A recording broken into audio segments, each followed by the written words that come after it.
ছুটে চলে গেলেন। কোথায় গেলেন? নীলাচল গ্রামে নিজে হাতে সমাধি তৈরি করলেন, ভক্তের জন্য তৈরি করে নিজে হাতে সেই সমাধি স্থাপন করলেন।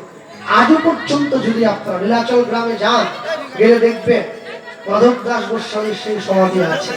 জগন্নাথ দেব নিজে হাতে দৈববাণী করলেন, পুরীধামে আমাকে দেখার পূর্ব মুহূর্তে কেউ যদি আমার ভক্তের সমাধি দর্শন করে, এতে আমাকে দর্শনের সমান পূর্ণ ফল সে অর্জন করবে। হ্যাঁ, জগন্নাথের কোলে মধু দেহত্যাগ, জগন্নাথের কোলে মধু দেহত্যাগ, জগন্নাথের কোলে মধু দেহত্যাগ করিল, জগন্নাথের কোলে মধু দেহত্যাগ করিল।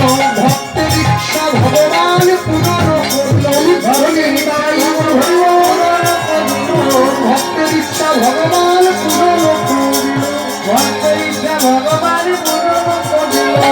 এত ভাবিয়া প্রভু মিটাইল আশ, এত ভাবিয়া প্রভু মিটাইল আশ, এত ভাবিয়া প্রভু মিটাইল আশ, এত ভাবিয়া প্রভু মিটাইল আশ। সমাধির পরে লিখে ভক্ত মধুদাস, সমাধির পরে লিখে ভক্ত মধুদাস। সবে মিলে যায় রাও বলো হরি হরি, সবে মিলে যায় রাও বলো হরি হরি। তবে ভক্ত সঙ্গে ভগবানের মিলন মাধুরী, ভক্ত সঙ্গে ভগবানের মিলন মাধুরী, ভক্ত সঙ্গে ভগবানের মধুর মিলন, ভক্ত সঙ্গে ভগবানের মধুর মিলন। হরি হরি ধ্বনি হরি ভক্ত সঙ্গে ভগবানের মিলন হইল, ভক্ত সঙ্গে ভগবানের মিলন হইল। প্রেমানন্দ সবে মিলে হরি হরি প্রেমানন্দ সবাই মিলে হরি হরি ভক্ত সঙ্গে ভগবানের মধুর মিলন, ভক্ত সঙ্গে ভগবানের মধুর মিলন। চন্দ্রগণে হরি বলো যত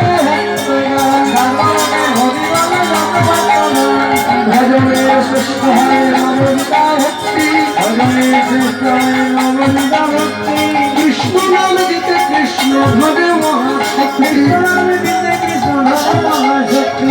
তার মধ্যে সর্বশ্রেষ্ঠ নাম সংকীর্তন, তার মধ্যে সর্বশ্রেষ্ঠ নাম সংকীর্তন, তার মধ্যে সর্বশ্রেষ্ঠ নাম সংকীর্তন, তার মধ্যে সর্বশ্রেষ্ঠ নাম সংকীর্তন।